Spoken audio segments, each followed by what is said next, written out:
नहीं अभी model shortlist नहीं हुई है, लेकिन आप ये वो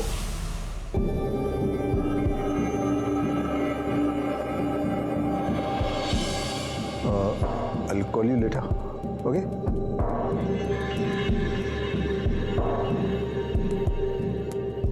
Hi, I'm Renal. Nilesh.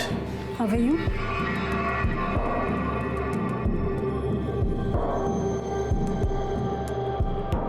Can I sit? Oh yeah, sure.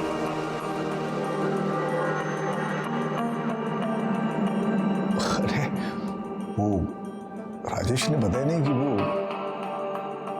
इतनी टैलेंटेड मॉडल को भेज रहा है। Thank you. If you don't mind, I want to see your figure because we are shooting for lingerie ad. Yeah, sure. Why not?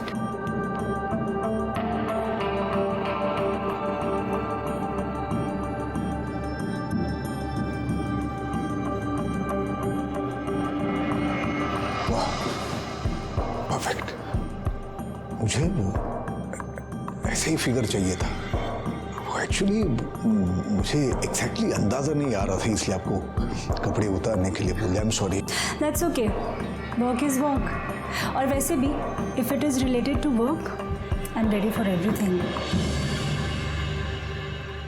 तो एक look test कर ले। Sure. Why not?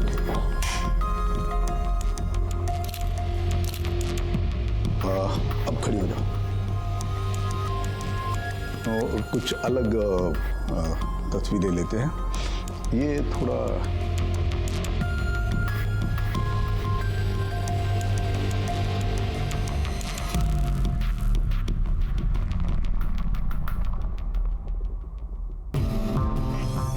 ये लो।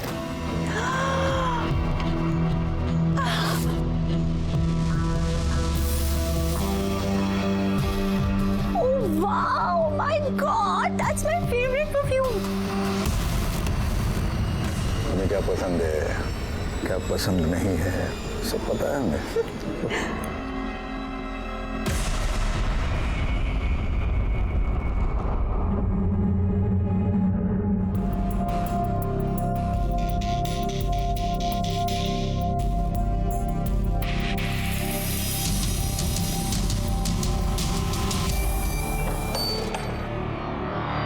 आओ।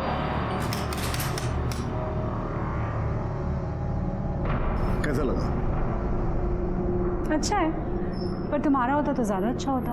कम ऑन यार। अरे तू दोस्त का हो या मेरा हो, क्या फर्क पड़ता है? हमें थोड़ी बसना है यहाँ पे, थोड़ी देर मजे करेंगे और निकल जाएंगे यहाँ से। गिफ्ट विफ्ट कुछ देते नहीं हो, बस एक ही चीज तुम्हारे दिमाग में रहती है, इस बार मुझे मेरा गिफ्ट चाहिए। अरे हाँ पता है ना, बहुत सारे गिफ्ट दूंगा, लेकिन मैं दूंगा ना, दूंगा। अरे ये ट्रिप गिफ्ट ही तो है, मान जाओ ना, मान जाओ ना।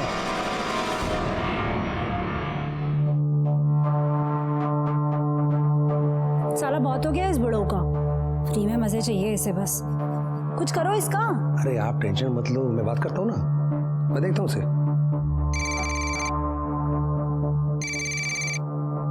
हेलो। अरे ये मृदल किधर है? सुबह से 50 फोन कर चुका हूँ मैं, एक का भी रिप्लाई नहीं है। अरे भाऊ, वो असल में क्या है कि वो मृणाल जो है ना 3 हफ्ते के लिए अब्रॉड गई है शूटिंग पे, और आप मेरे ख्याल से बिजी होगी तभी आपका फोन उठा नहीं पा रही। क्या अब्रॉड गई वो 3 वीक के लिए? हाँ। अरे मुझे तो कुछ भी नहीं बोला। अब 3 हफ्ते मैं क्या करूंगा यहाँ पे? अरे भाऊ मैं हूं ना, अरे कमाल का माल भेजूंगा, आप जैसा बोलोगे वैसा। नहीं यार, अब मेरे दिमाग में बैठ गई हो। अरे भाऊ, जब मैं मृणाल को भेजा था ना, तब भी आप यही कहते कि नहीं चाहिए नहीं चाहिए। अभी देखो मृणाल के बिना आपका क्या हाल हो गया है। भाऊ मैं क्या कहता हूँ, मैं भेजता हूँ ना, आप एक बार ट्राई तो करके देखो एक बार। चल ठीक है, भेज दे। ठीक है, मैं कल भेजता हूँ। क्या नाम क्या है?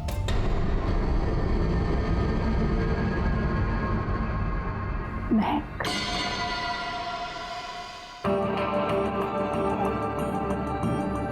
देखो अब मैं तुम्हें सिचुएशन एक्सप्लेन करता हूँ। हम लोग एक मेंस परफ्यूम का ऐड बना रहे हैं, तो मैं सिचुएशन देता हूँ तुम्हें। तुम हीरोइन हो और मैं हीरो हूँ, ठीक है? मैंने वो परफ्यूम लगाया है और उस परफ्यूम की सुगंध से तुम मेरी तरफ अट्रैक्ट होती हो। Getting me? यस।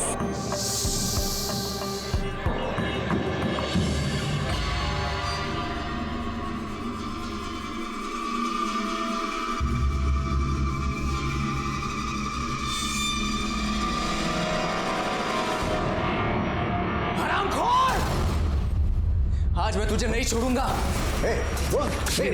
हमें बर्बाद करके लोगों के करियर बनाया है तू। आज मैं तुझे नहीं छोड़ूंगा। तुझे बचाने कोई नहीं आएगा। इस उम्र में ये सब करते हुए शर्म नहीं आती? शर्म नहीं आती? चिल्ला चिल्ला और चिल्ला।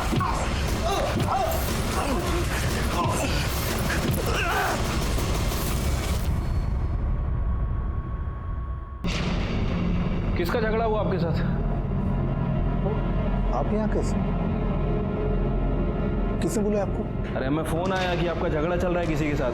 नहीं सर, यहाँ पे सब ठीक है। यहाँ पे सब ठीक है तो फिर ये इतनी सारी चोटें कैसे लग गई हमको? वो मैं ऑफिस आते वक्त स्टेयरकेस से गिर गया था मैं, तो चोट लग गई। अब इसकी मैं आपके पास कंप्लेंट क्या करूं? वो कोई आपको गलत फोन कर दिया होगा। हाँ।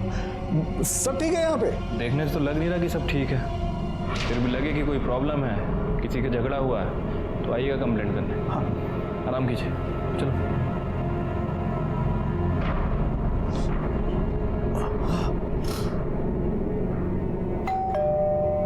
आ रहा हूँ। मैडम है बेडरूम में। बहुत उड़ रहा है ये। इतना गुस्सा क्या हुआ है?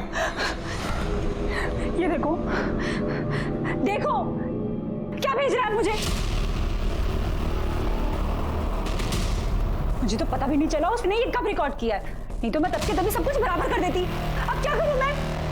एक तो बुढ़ा वीडियो भेज रहा है और साथ में मैसेज भी भेज रहा है कि मेरे लिए कुछ करो, नहीं तो मैं कुछ करूंगा। क्या करेगा वो? कुछ करो इसका, अभी क्या, अभी कुछ करो, नहीं तो मैं कुछ कर दूंगी। टेंशन मत लो, मैं बात करूंगा ना। कुछ करोगे तुम? हाँ, टेंशन मत लो। मैं बुड्ढा धमकी दे रहा है इसकी, तो मैं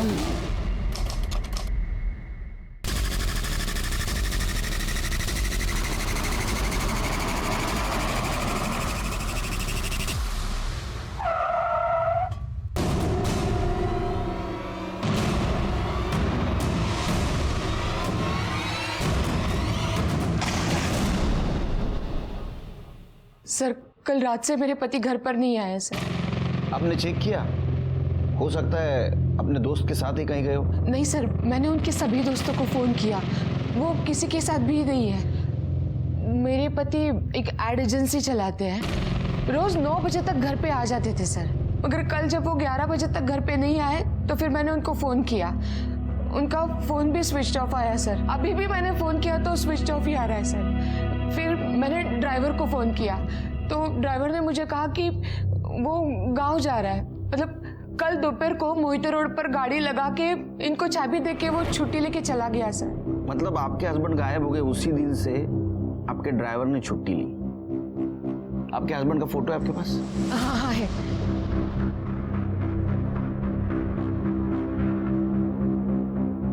तो बिल्कुल क्लियर नहीं। कोई दूसरा फोटो नहीं है? सर अभी तो नहीं है, मैं घर पे जाके भेज दूं? सिरके, इनके हस्बैंड का नंबर भी ले लो। आपके हस्बैंड का नाम क्या है? नीलेश घाड़गे। आपके फैमिली में कौन कौन रहता है? मेरा बेटा रोहन। क्या उम्र है उसकी? 26 साल।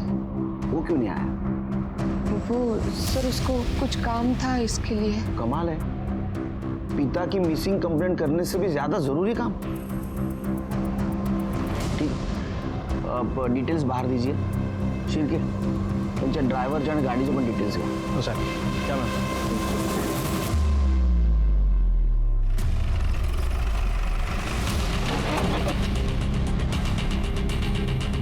ये गाड़ी? सर गाड़ी तो यही है।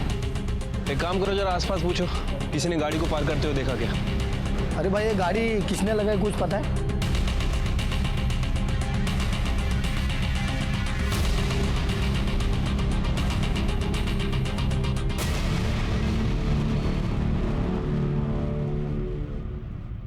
ए रघु, अरे क्या चाय बनाई यार, बिल्कुल शक्कर नहीं इसमें, शक्कर डाल।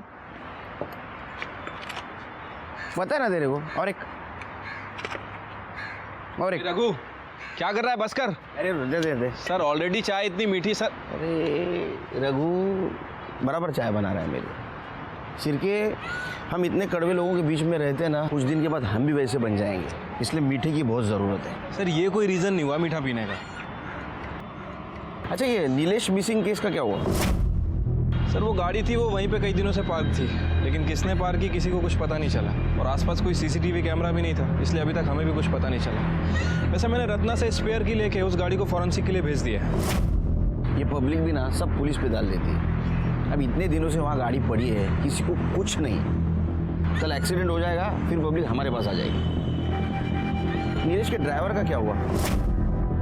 सर वो गाँव गया हुआ था, मैंने फ़ोन कर दिया, वापस आ रहा है। चिरके, ये रत्ना है ना, उसका फ़ोन मॉनिटर करो। अगर किडनैपिंग केस है तो उसको रैंसम कॉल जरूर आएगा। ठीक है सर, एक मिनट। रत्ना ने नीलेश काटके की फ़ोटो भेजी है।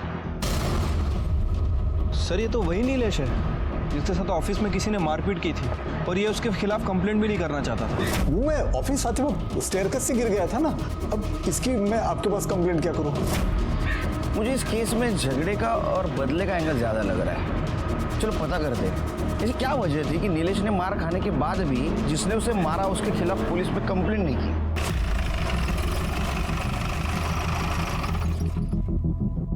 तुम्हारे साहब के साथ उस दिन इतनी मारा पीटी हुई, फिर भी उन्होंने पुलिस में कंप्लेंट नहीं की, क्यों? साहब ऐसा कौन सा बाप है जो अपने बेटे को जेल भेजेगा? वो तो हमसे गलती हो गई साहब कि बिना सोचे समझे आपको फ़ोन कर दिया, जिसके लिए साहब ने हमको बहुत डांटा भी था। अपने बेटे को जेल भेजना मतलब? साहब उस दिन मारा पीटी हुआ था ना, वो कोई और नहीं, साहब का बेटा रोहन ही था।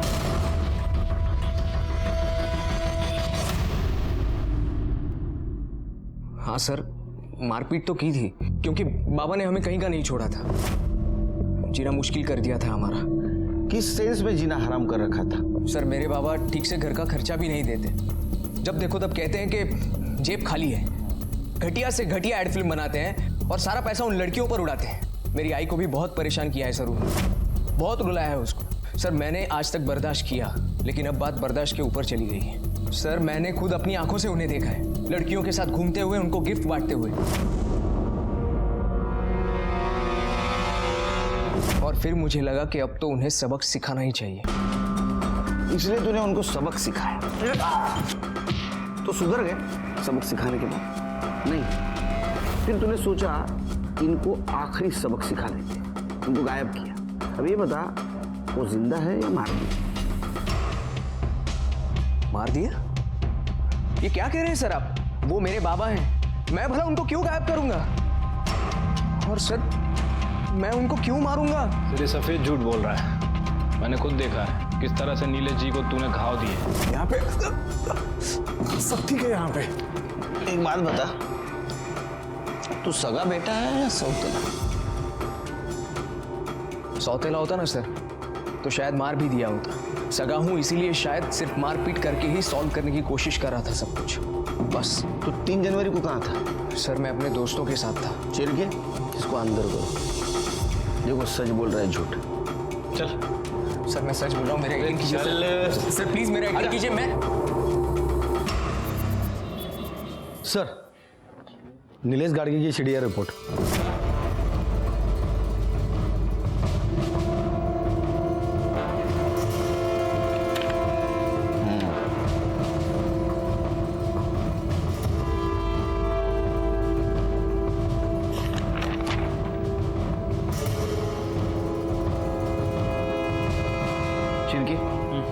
ये वो 3 नंबर है जिसमें 3 हफ्तों से लगातार नीलेश टच में था। पता करो किसके नंबर है, और ये भी पता करो जिस दिन नीलेश गायब हुआ उस दिन उसने किसके साथ बात की थी, और उसका मोबाइल लोकेशन भी निकलवा। ठीक है सर।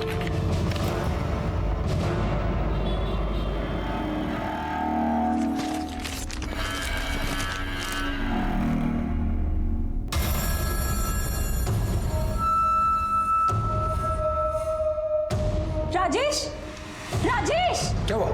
जल्दी आओ, ये देखो, ये पढ़ो इसे।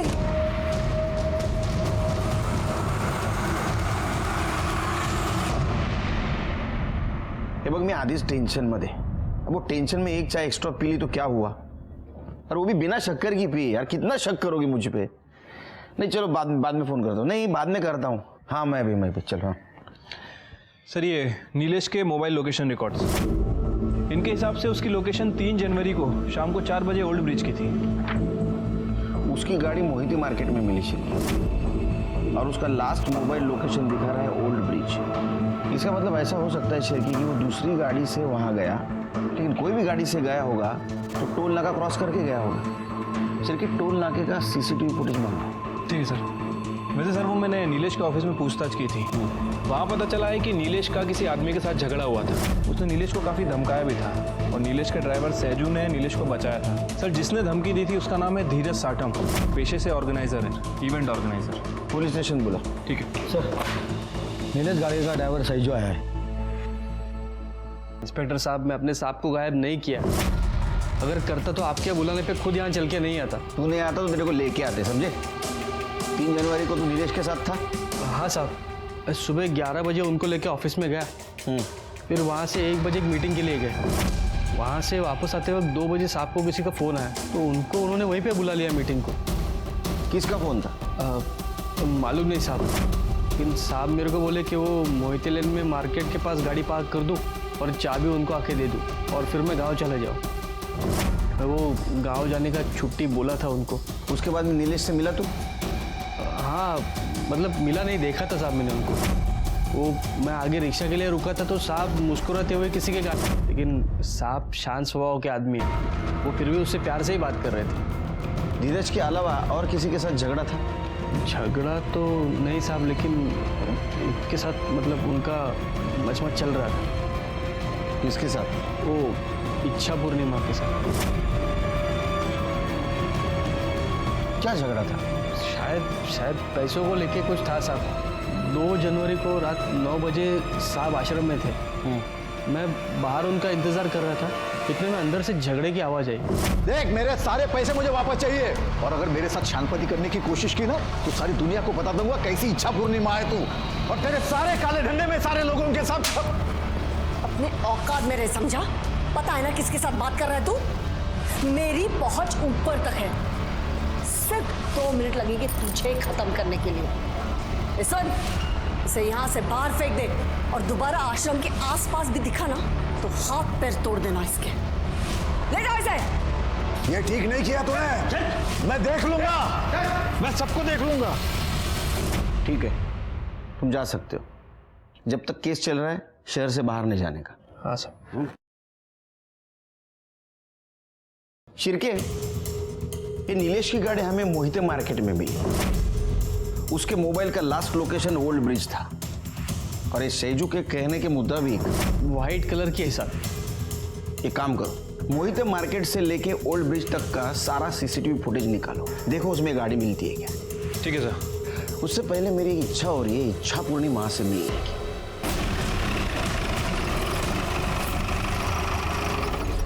जय माता दी, जय माता दी. माता अपने बालक की हर इच्छा पूरी करती है. बोलो बालक, क्या इच्छा है तुम्हारी?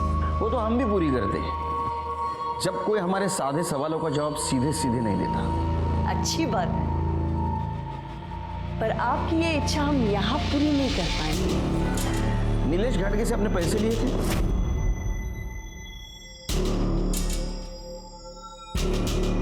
पैसे नहीं, दान दिए थे उसने इस आश्रम के लिए.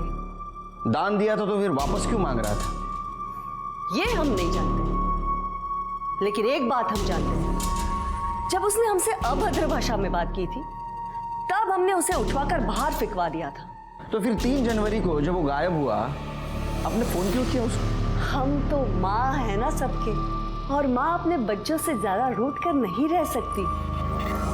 माँ का दिल तो मोम का होता है, इसलिए हमने सोचा हमारा बालक कहीं कष्ट में तो नहीं है, शायद उसे दान के पैसे की जरूरत होगी, इसीलिए हमने सोचा हम दे देते हैं उसे दान. हमने तो उसे फोन भी किया, लेकिन हमारा फोन उठाने से पहले उसने काट दिया. कहीं ऐसा तो नहीं माँ ने अपने बालक को अपने पल्लू में छिपा के रखा है? चिरके आश्रमाची झडती घ्या. आपके पास सर्च वारंट है? तो आप अध्यात्म के साथ साथ कानून की भी जानकारी रखती हैं.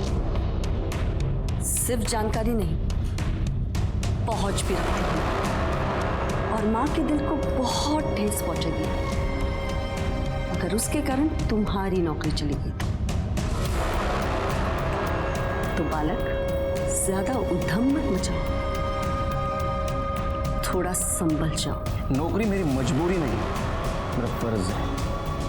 फिर से आऊंगा प्रूफ के साथ, और उस वक्त मेरी इच्छा पूरी करके जाऊंगा. चला शिरके.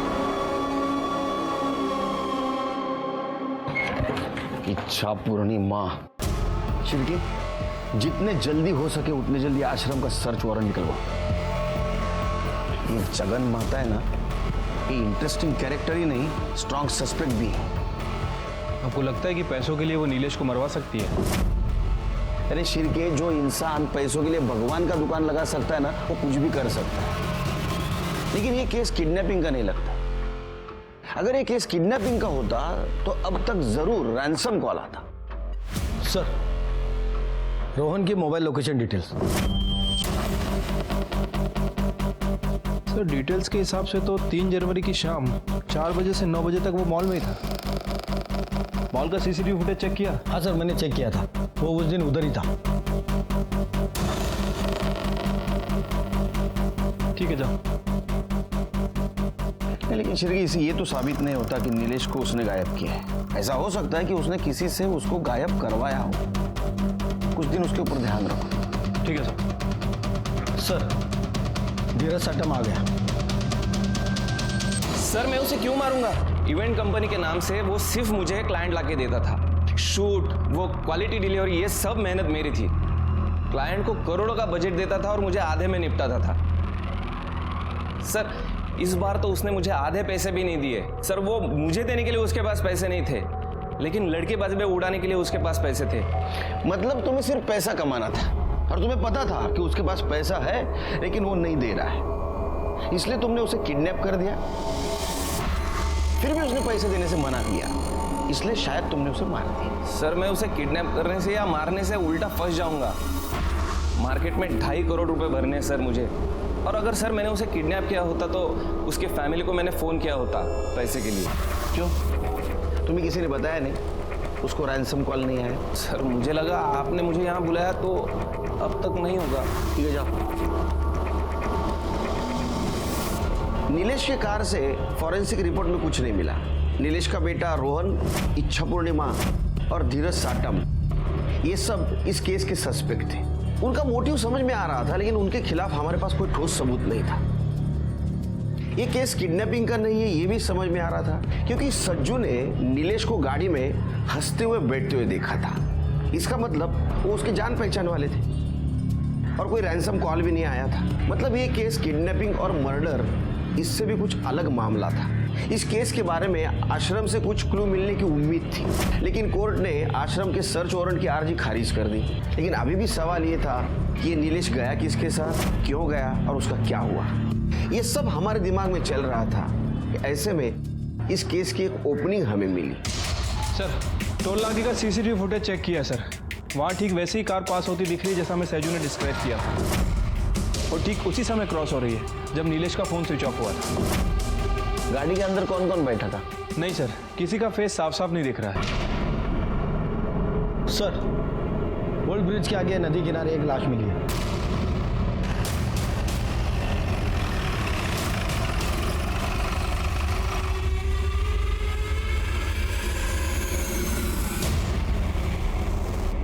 बॉडी कई दिनों से पानी में थी सर, इसीलिए पूरी तरह से डिकम्पोज हो चुकी है, और मछलियों ने काफ़ी ज़्यादा हिस्सा खा भी लिया है. यहाँ के लोकल मछुआरों ने हमें फ़ोन किया और उन्होंने बाहर निकाला. हमारी पैरामेडिक्स टीम के मुताबिक जिस टाइप का ये बॉडी है उस हिसाब से ये नीलेश की बॉडी हो सकती है. अच्छा, तो एक काम करो, उसकी फैमिली को बुलाओ आइडेंटिफिकेशन के लिए, और बॉडी को पोस्टमार्टम के लिए भेज दो. ठीक है सर.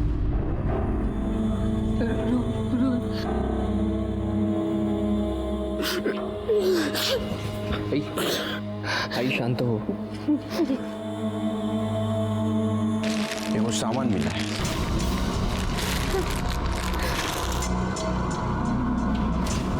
सर ये तो वही बेल्ट है जो मैंने बाबा को उनके जन्मदिन पर गिफ्ट किया।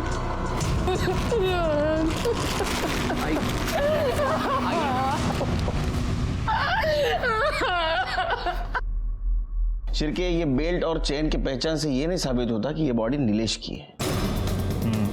ये बॉडी का और रोहन का डीएनए मैच करा। ठीक है सर। सर नीलेश के कॉल रिकॉर्ड में जो 3 नंबर मिले थे उनमें से 1 नंबर धीरज का है, बाकी के 2 नंबर किसी राजेश पाटिल और रति शिंदे के नाम रजिस्टर्ड है। इन दोनों के साथ नीलेश लगातार टच में था, लेकिन रति शिंदे के साथ पिछले 1 महीने से उसका कम्युनिकेशन बंद है और राजेश पाटिल के साथ 3 जनवरी को उसने आखिरी बार बात की थी। दोनों को पुलिस स्टेशन बुला। सर मैंने दोनों का फ़ोन ट्राई किया, लेकिन दोनों का ही फ़ोन बंद है 3 जनवरी के बाद। कितने तारीख से? 3 तारीख। 3 जनवरी। Yes sir. मतलब जिस दिन नीलेश गायब हुआ। हाँ सर। एक और इंटरेस्टिंग बात, नीलेश का फ़ोन बंद होने से पहले उसके फ़ोन पर किसी यास्मीन का कॉल आया था। ये यास्मीन यही नया नगर में ब्यूटी पार्लर चलाती है। और ये राजेश पाटिल और रति? सर ये राजेश सतारा का रहने वाला है और रति संगमवाड़ी में रहती है। तुम एक काम करो शिर्के, तुम यास्मीन के पार्लर जाओ, मैं रति से जाके मिलता हूँ। तुम्हारी रति मैडम है क्या घर में? रति मैडम? जी आप मृणाल मैडम की बात कर रहे हैं? मृणाल? जी रति मैडम ही मृणाल मैडम है। उन्होंने वो मॉडलिंग के चक्कर में अपना नाम मृणाल कर दिया है कि घर में? जी अभी तो वो घर में नहीं है, 5 दिन पहले ही निकल चुके हैं यहाँ से। बोल के गई थी कि किसी शूटिंग पे जा रही हूँ। अकेली गई है? नहीं साहब, वो राजेश पाटिल साहब भी थे ना साथ में। राजेश पाटिल? वो भी मॉडलिंग करते? नहीं साहब, वो तो पिछले कुछ दिनों से यही रहते हैं मैडम के साथ। रिलेटिव है? नहीं साहब, दरअसल बात यह है कि वो कुछ अलग टाइप के फ्रेंड है। राजेश साहब का अपना भी काम धाम चलता है, वो नेता वेता लोग के साथ भी, और मैडम का पूरा काम वही देखते हैं।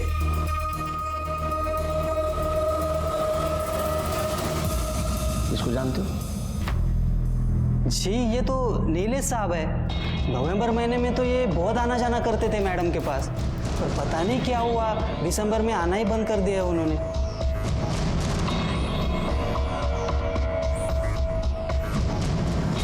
तुम्हारा नंबर दे दो। मेरा नंबर?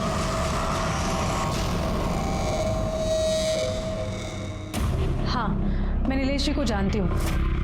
उनके यहाँ पे जब भी इवेंट्स और एडवर्टीजमेंट होते हैं, मेरे यहाँ से ही हेयर और मेकअप आर्टिस्ट जाते हैं। लास्ट टाइम नीलेश गाडगे से आपकी बात कब हुई थी? ठीक से याद नहीं आ रहा है, बट कुछ दिन पहले ही। अब आप ये सब क्यों पूछ रहे हैं? हमें शक है कि उसका मर्डर हो चुका है। क्या? मर्डर? कैसे? I mean, ऐसे कैसे हो सकता है? ऐसा हुआ है। नीलेश के मर्डर के पहले उसकी लास्ट कॉल आपको हुई थी। मेरे साथ बात की थी? नहीं। आपको याद नहीं आ रहा है क्या? मेरे साथ कैसे? नहीं, आपके फोन रिकॉर्ड तो यही कह रहे हैं। हाँ हाँ हाँ, वो मंडे बात हुई थी मेरी उनके साथ। नहीं, ट्यूसडे को। खैर जाने दीजिए। ये बताइए कि नीलेश गाडगे के साथ ऐसा कौन कर सकता है? कोई दुश्मन, कोई दोस्त, किसी पर शक है आपको? देखिए सर, मेरा उनके साथ प्रोफेशनल रिलेशन था। मैं आपको कैसे बता सकती हूँ कि उनका मर्डर कौन कर सकता है और कौन नहीं। ठीक है।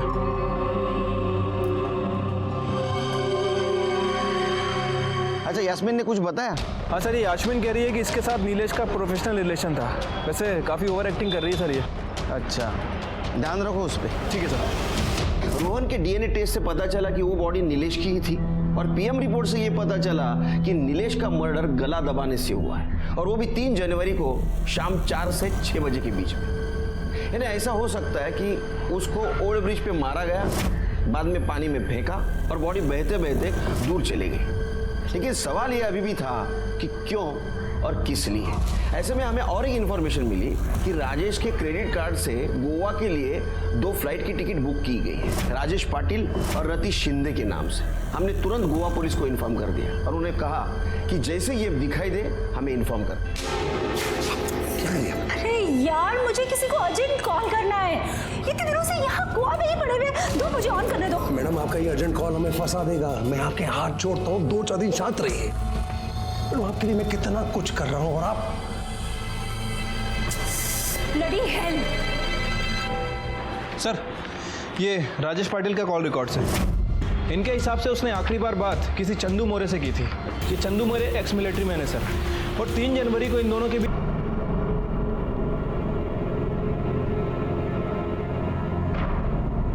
पेपर का पेमेंट लेने आया हूँ। कितना हुआ?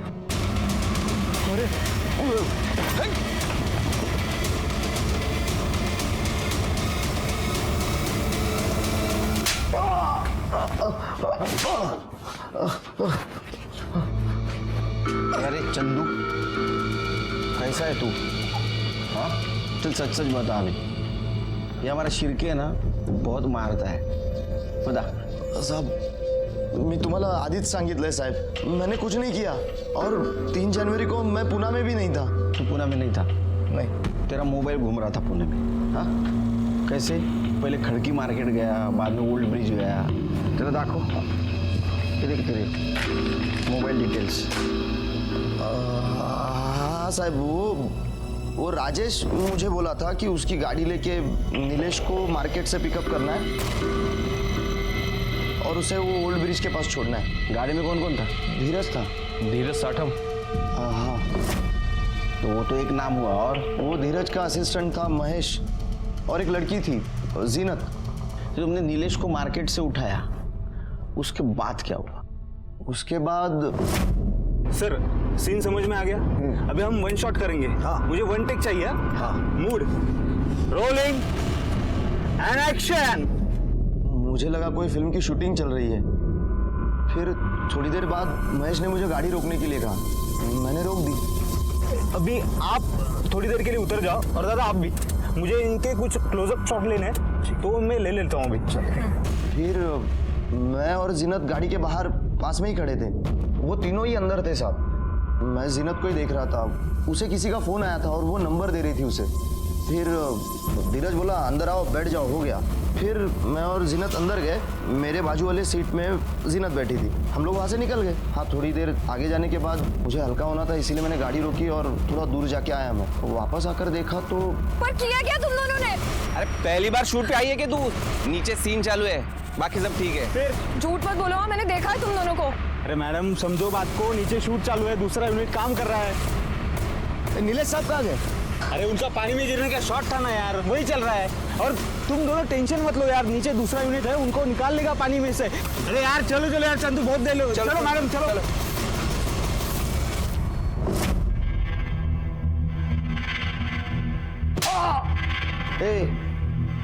वो धीरज की और नीलेश की दुश्मनी थी। अगर धीरज गाड़ी में रहता तो नीलेश कैसा बैठता? हाँ साहब, मैंने इतना दिमाग नहीं लगाया। अब मुझे राजेश ने जितना बोला उतना मैंने किया। उसने जिसको जहाँ छोड़ने बोला था वहाँ छोड़ा मैंने। फिर मुझे न्यूज़ पे पता चला नीलेश की बॉडी मिली थी नदी के पास। फिर मैं डर गया कि कहीं मैं फंस ना जाऊँ। मैं भी तो था ना गाड़ी में, इसीलिए मैं शिल्पा को लेके चिपके बैठा था। महेश के डिटेल्स दे। जी, मेरे पास उनके बारे में कोई जानकारी नहीं है। हम तभी मिले थे ना कुछ देर के लिए। फिर उनको रोड पे छोड़ा और उसके बाद हम चले गए। चल, जीनत का मोबाइल नंबर। जीनत का नंबर नहीं, मुझे याद नहीं आ रहा है।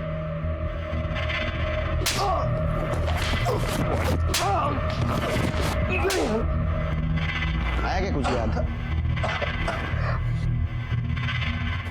सांग। सर, नीलेश सर के साथ उस दिन मैं भी थी गाड़ी में। मुझे कहा गया था कि ऑडिशन चल रहे हैं यहाँ पे।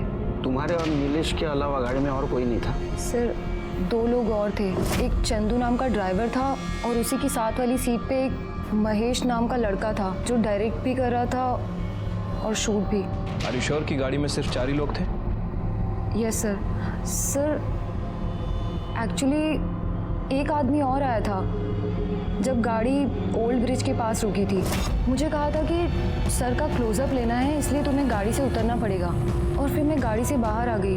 एक्चुअली नीलेश का क्लोजअप लेने के बाद मुझे गाड़ी में आगे वाली सीट पे बिठा दिया गया था और मैंने अपना हेडफोन लगाया था। फिर थोड़ी देर के बाद जब मैंने पीछे देखा तो महेश ने मुझे कहा कि नीलेश जी सो रहे हैं। तो फिर मैंने अपना गाना सुनना फिर से शुरू कर दिया। और थोड़ी देर के बाद गाड़ी फिर से रुकी।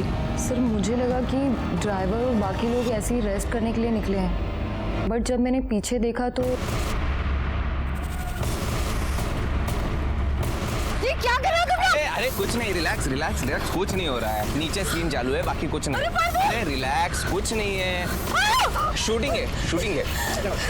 झूठ मत बोलो। दूसरा यूनिट है वहाँ पे, वो उठाएंगे उसको। अरे मैडम आप इतना परेशान क्यों हो रही हो? आप चलो। सर जब हम पुणे पहुंचे तो मुझे उन्होंने 1 लाख का कैश दिया और कहा कि नीलेश जी ने एडवांस दिया है और बाकी पैसे कॉन्ट्रैक्ट साइन करने के बाद मिलेंगे। सर कुछ दिनों के बाद जब मैंने न्यूज़ में देखा तो मुझे पता चला कि नीलेश जी का मर्डर हो चुका है और उनकी डेड बॉडी पास वाले ओल्ड ब्रिज के नदी से मिली है। ये काम तुम्हें किसने दिलवाया था?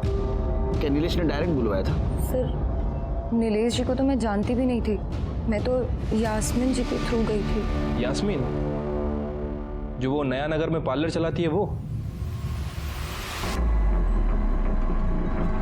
सर मैं लड़कियां सप्लाई करती, अपने पार्लर को ऑफिस की तरह यूज़ करती। नीलेश और राजेश के यहाँ नई लड़कियां भेजती थी। सर मुझे बिल्कुल भी आइडिया नहीं था कि वो लोग नीलेश का मर्डर करने वाले हैं। रति, मतलब मृणाल शिंदे को जानती हैं? यस सर, वो भी मॉडलिंग के नाम पर एस्कॉर्ट का धंधा करती है। ठीक है, क्यों जाने। चलो सर, ये चंदू के कॉल रिकॉर्ड्स। सर नीलेश के गायब होने के बाद चंदू एक नंबर पे बात कर रहा था। जब उस नंबर के बारे में डिटेल्स निकाली तो पता चला वो नंबर गोवा में है। लेकिन सर हैरानी की बात यह है कि वो नंबर मृणाल के नौकर का था और नौकर इस वक्त पुणे में है। चंदू एक ही नंबर से बात कर रहा था। तो एक काम करो, वो नंबर ट्रैक करो, देखो कि इसके पास है, उसको उठा के लाओ। जिसके बारे में मैं सोच रहा हूँ उसके पास ही ये नंबर हो सकता है। सर, राजेश ने मुझे बताया था कि नीलेश को ब्लैकमेल करने के लिए ऑडिशन के बहाने एक वो वीडियो बना रहा है। मैंने सोचा उसी बहाने मैं अपने पैसे निकाल लूँ। जब वो शूट खत्म हुआ तो मैं खुद वहाँ जाता हूँ। ये तो गेलो साहिब नहीं, चंदू और मैं पीछे की सीट पर बैठे थे। मैं उसे ब्लैकमेल कर रहा था कि मेरे पैसे दे देने तो मैं वो वीडियो वायरल कर दूंगा। तो वो चीखने चिल्लाने लग गया और चंदू ने उसको मुँह पकड़ा। सर मर गया वो। मैं 17 साल से नौकरी करता हूँ, तो किससे बात कर रहा है समझ में आ रहा है? मुंह बंद करने से किसी की मौत नहीं होती, दम घुटने से होती है। इसका मतलब नीलेश मरा नहीं, मारा गया। और ऐसा कैसे रे? तू सही जगह सही टाइम पे पहुंचा। तू क्या अंतर्यामी है? धीरज बाबा? हाँ सर,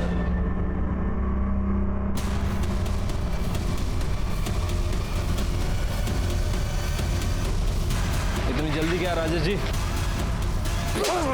सर मैंने नहीं मारा सर, मैंने नीलेश को नहीं मारा सर। सर मैं सिर्फ वीडियो बनाना चाहता था ताकि वो जो मृणाल को परेशान कर रहा है वो परेशान ना करे। वो मृणाल को क्यों परेशान कर रहा था? सर ये नीलेश जो है ना, ये एड एजेंसी का बहाना करके लड़कियां बुलाया करता था और सर मैं लड़कियां सप्लाई करता था। मृणाल को भी मैंने ही भेजा था, लेकिन सर नीलेश ने ना मृणाल के साथ सेक्स करके उसका वीडियो बना के उसको ब्लैकमेल करना शुरू कर दिया था। प्रूव करना? ये तो सिर्फ मेरे साथ है और मेरे साथ ही रहेगी। और अगर तू प्रूव नहीं कर पाई ना तो मैं प्रूव कर दूंगा कि तू असल में है क्या। और सर मैं उसका वीडियो बना के मैं उसको परेशान करना चाहता था ताकि वो मृणाल को परेशान करना बंद कर दे। सर बस सर इतना ही है। तू पक्का सोशल वर्क नहीं कर रहा था, क्योंकि तू भी मृणाल के लिए लाइन में खड़ा था और इतना डेस्परेट हो गया कि तूने नीलेश को मरवा दिया। नहीं सर, मैंने किसी को नहीं मरवाया सर। तू एक बात बता, तेरे गाड़ी में मर्डर हुआ फिर भी तेरे को पता नहीं और तूने कुछ किया नहीं, तो भागा क्यों? सर मैं कहीं नहीं भागी और ना ही मैंने कुछ किया है। ये राजेश क्या कर रहा है, कहाँ है, मुझे कुछ नहीं मालूम। बहुत इनोसेंट है। राजेश ने कहा चलो कहीं जाके छिप जाते, अब चली गई। हाँ सर, मुझे कुछ नहीं मालूम। लेकिन फिर भी आपको यहाँ रहना पड़े। इस केस में एक नहीं वो सारे एंगल छिपे थे। जलन, जेलसी, बदला, धोखा, लालच। नीलेश के अय्याश बिहेवियर ने उसको गुनाह की दस्तक जरूर दी थी। उसने उसे सुना लेकिन उसे बढ़ावा दिया और इसका नतीजा ये हुआ कि उसको अपनी जान देनी पड़ी। धीरज, महेश, राजेश, चंदू ये एक दूसरे पर इल्जाम लगा रहे थे, लेकिन सर्कमस्टेंशियल एविडेंस के आधार पर कोर्ट में बार बार बयान बदलने के कारण कोर्ट ने उन्हें नीलेश मर्डर केस में सजा सुनाई। सबूतों के अभाव पर मृणाल का नीलेश